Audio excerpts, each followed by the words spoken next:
Hello students. आज हम शुरू करने जा रहे हैं अपना हिस्ट्री की जो सेकंड बुक है उसका 6th चैप्टर, जिसका नाम है Bhakti Sufi tradition, changes in religious beliefs and devotional text, century 8 to 18th century. अब यहाँ पर जो है हम बात कर रहे हैं जो भक्ति सूफी ट्रेडिशन था, परंपराएं क्या थी भक्ति सूफी, और क्या क्या जो चेंजेस हुए थे, जो डेवोशनल टेक्स्ट थे, जो श्रद्धा ग्रंथ थे उनके बीच में, और रिलीजियस बिलीव्स के अंदर क्या क्या चेंजेस आए, और कितना टाइम पीरियड की बात हम कर रहे हैं यहाँ पर 8वीं सदी से लेकर 18th सेंचुरी तक, 18वीं सदी तक की बात हम करेंगे। टोटली जो है हम धर्म के बारे में ही इसमें ज़्यादातर बात की जाएगी इस टॉपिक के अंदर आपके, कि उस समय धर्म कैसा था, किस प्रकार से चेंजेस आ रहे थे, किन किन डाइटीज़ की पूजा की जा रही थी। ठीक है, वो सब डिटेल जो है हम इसके अंदर पढ़ेंगे।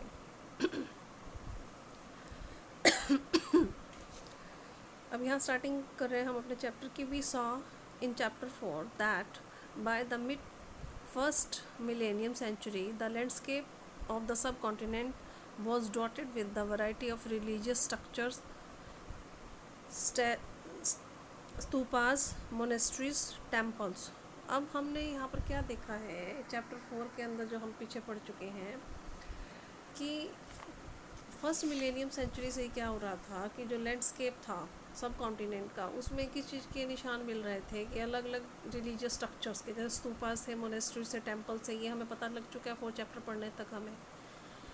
If these typified certain religious beliefs and practices, other have been reconstructed from textual traditions including the Puranas, many of which received their present shape around the same time, and yet others remain only faintly visible in textual and visual records। अब यहाँ पर क्या कहने की कोशिश ये लोग कर रहे हैं कि ये जो टिपिफाइड जो सर्टेन रिलीजियस और बिलीव्स हैं, जो टिपिकल एकदम से हैं, और जो प्रैक्टिसेस हैं इन विश्वासों की, और ये दोबारा से हम रिकन्स्ट्रक्ट हुए हैं जितने भी, मतलब कि जो टेक्सचुअल उस समय के ट्रेडिशन थे उनसे, जैसे कि पुराण थे, हमारे पुराणों से लिए गए हैं विश्वास, और इनमें से बहुत सारे जो आज प्रेजेंट की शेप में हैं, ये जो उस समय से ही इस शेप में, जैसे जो आज हमें प्रेजेंट में जो मिल रहे हैं ना प्रेजेंट शेप, तो ये सेम उसी टाइम के हैं जो पुराणों में लिखा गया है। एंड और कुछ इनमें से जो टेक्सुअल और विजुअल रिकॉर्ड्स हैं उसमें क्या हुआ है, फेंटली विजिबल, मतलब कि धुंधले पड़ चुके हैं। आज जो हम धर्म के प्रति जो हमारे विश्वास हैं, वो हमारे पुराणों में जो लिखा हुआ है, तो बहुत ही जो टेक्सुअल ट्रेडिशन था हमारा, वहाँ से ही आज की शेप में हमारे ये विचार आए हुए हैं। नेक्स्ट पैराग्राफ में क्या बताया गया है, new textual sources available from this period include composition attributed to poet saints, mostly whom express themselves orally in regional languages used by ordinary people। Simple सी बात यहाँ पर बताने की कोशिश ये कर रहे हैं कि उस समय जितने भी हमारे पास उस समय के जो सोर्सेज, टेक्सुअल सोर्सेज हैं, उनको किन्होंने लिखा गया था, जो पोइट्स थे, जो सेंट्स थे, उनके द्वारा लिखे गए थे, साधु संतों के द्वारा उस समय के जो कवि थे उन्होंने लिखा था, और इनको एक्सप्रेस किया जाता था ऑरली।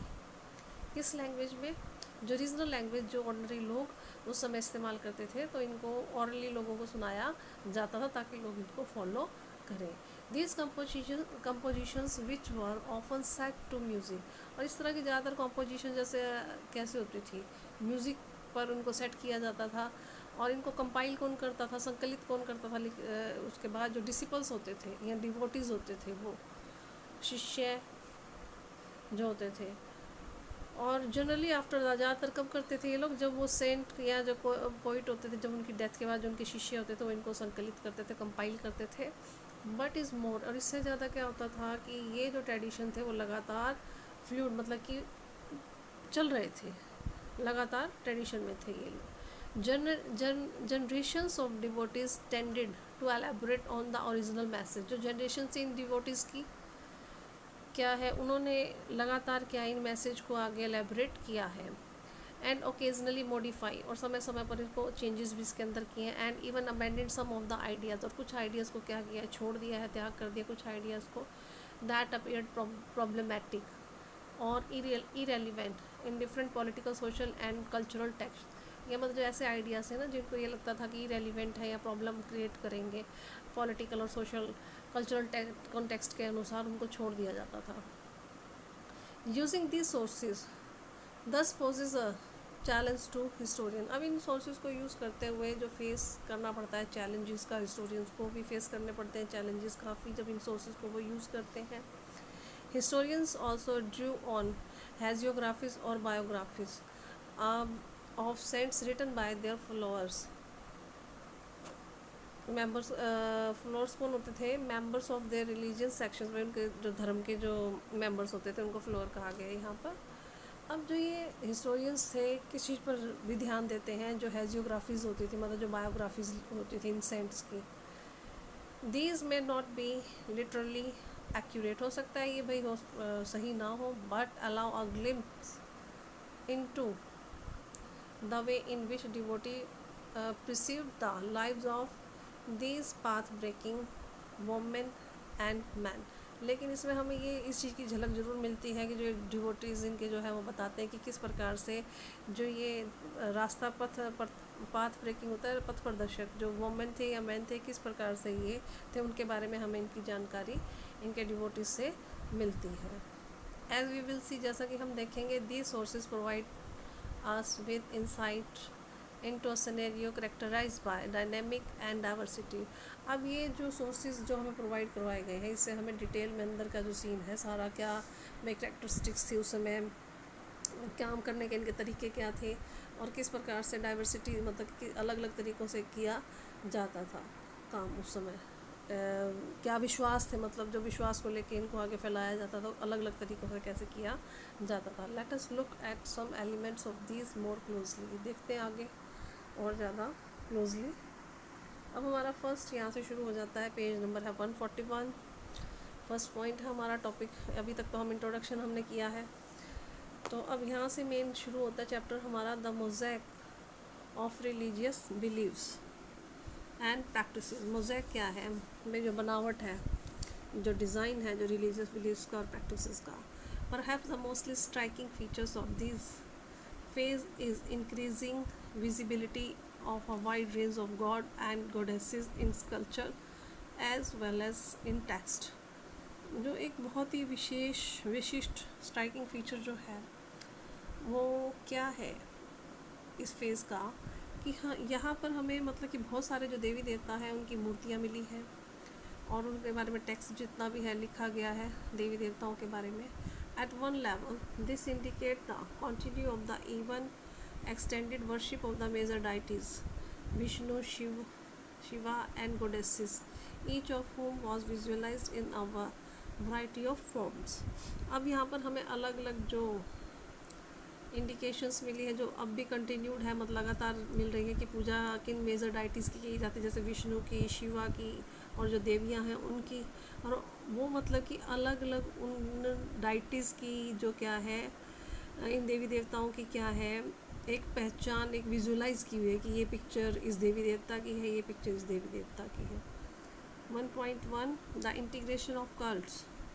कल्ट्स यहाँ पर क्या है? पंथ, धर्म के धार्मिक संप्रदाय वगैरह के लिए कल्ट वर्ड जो है यूज़ किया गया है। द इंटीग्रेशन होगा समन्वय, इकट्ठा होना इन कल्ट्स का। Historians who have tried to understand this development suggest that, अब जो हिस्टोरियंस हैं जो इन डेवलपमेंट्स को समझना चाहते हैं तो उन्होंने क्या सजेस्ट किया है, there was at least two process to at work, दो तरीके से काम किया गया है। One was a process of disseminating Brahmanical ideas, एक जो मुख्य क्या प्रोसेस बताया है इन्होंने कि जो प्रचार किया गया किस चीज़ का, जो ब्राह्मणिकल आइडियाज़ थे उनका प्रचार किया गया बहुत ज़्यादा। This is exemplified by the composition compilation and preservation of Quranic text in simple Sanskrit verses। अब ये किस प्रकार से किया गया, कैसे एग्जाम्पलीफाई इन चीज़ों को किया गया, कि सबसे पहले तो जो है कंपोजिशन किया गया, कंपोज किए गए, फिर इनको कंपाइल किया गया और उसके बाद इनको प्रिजर्व किया गया। जो ब्राह्मण के आइडियाज़ थे पुरानिक टेक्स्ट के अंदर सिंपल संस्कृत वर्सेस में, संस्कृत श्लोकों में लिखा गया। Explicitly meant to be access to women and Shudras, और मतलब जो वोमेन थे और जो शूद्रा थे वो भी इन सबको पढ़ सकते थे, उनकी भी पहुंच थी, वो इनको पढ़ सकते थे। Who were generally excluded from वैदिक लर्निंग, हालांकि जिनको क्या था वैदिक लर्निंग से अलग रखा जाता था, एक्सक्लूड किया हुआ था, वे इनको अलाउ नहीं था पढ़ना, लेकिन वो पढ़ सकते थे। एट द सेम टाइम, और ठीक उसी समय, there was a second process at work, दूसरे तरीके से काम किया गया, that of the Brahmans accepting the reworking of beliefs and practices of those and other social categories. In fact, many beliefs and practices were shaped through a continuous dialogues between what socialists have described as great Sanskritic Puranic tradition and title tradition throughout the land. अब दूसरा तरीका क्या था कि जिसमें जो है ये काम किया गया था कि बहुत सारे जो बिलीव्स और प्रैक्टिसेस थे उनको शेप दिया गया था लगातार कॉन्टीन्यूस डायलॉग्स के द्वारा, बातचीत के द्वारा, डायलॉग्स के द्वारा, between what socialist have describe, जैसा कि सोशलिस्ट ने डिस्क्राइब किया है एज ग्रेट संस्कृतिक पुरानिक ट्रेडिशन, जो संस्कृत पुरानिक ट्रेडिशन थे उनके अंदर, and little tradition through out the land, और पूरे के पूरे ये जो ट्रेडिशंस थे ये लैंड मतलब थ्रू आउट, थोड़े बहुत जो ट्रेडिशंस थे ना ये फैले हुए थे लैंड पे, पूरी की पूरी ज़मीन पर ये जो थे वो फैले हुए थे, इस तरह के जो विचार थे, जो बिलीव्स थे। नेक्स्ट पैराग्राफ है, one of the most striking example of this process in is evident at Puri Odisha, where the principal deities was identified by the 12th century as the Jagannatha, literally the Lord of World, a form of Vishnu। अब यहाँ पे आपको ये देखो नीचे picture नज़र आ रही है ये वाली, ठीक है, ये जगन्नाथ जो कि पूरी उड़ीसा के अंदर है मंदिर यहाँ। तो इसमें जो क्या बताया गया है कि मोस्ट स्ट्राइकिंग एग्जाम्पल है उस समय का, एविडेंट है पुरी का जो उड़ीसा में है मंदिर, जहाँ पे जो प्रिंसिपल डाइटीज़ है 12th सेंचुरी में कौन थे, जगन्नाथ। 12th सेंचुरी में, 12th सेंचुरी की बात की जा रही है। और क्या जगन्नाथ का मीनिंग क्या बताया इन्होंने, द लॉर्ड ऑफ वर्ल्ड, और जो कि क्या है फॉर्म ऑफ विष्णु, विष्णु की फॉर्म इन्हें कहा जाता है। Next page, if you compare figure 6.2 with the figure 4.26 chapter 4, अगर तुम इन दोनों फिगर्स को अगर तुम कंपेयर करोगे, you will notice that the deity is represented in a very different way. तुम ये नोटिस करोगे कि ये जो डाइटीज़ हैं इन्हें बहुत ही अलग अलग तरीक़ों से रिप्रेजेंट किया गया है। In this instance, a local deities whom image was continuous to be made of wood by local tribal specialists, जो local tribal specialists थे उनके द्वारा लकड़ी की ये जो इमेज थी लोकल डाइटी की वो बनाई गई थी, was recognized as a form of Vishnu, इसकी पहचान की गई है विष्णु की फॉर्म में। एट द सेम टाइम, ठीक उसी समय, Vishnu was visualized in a way that was very different from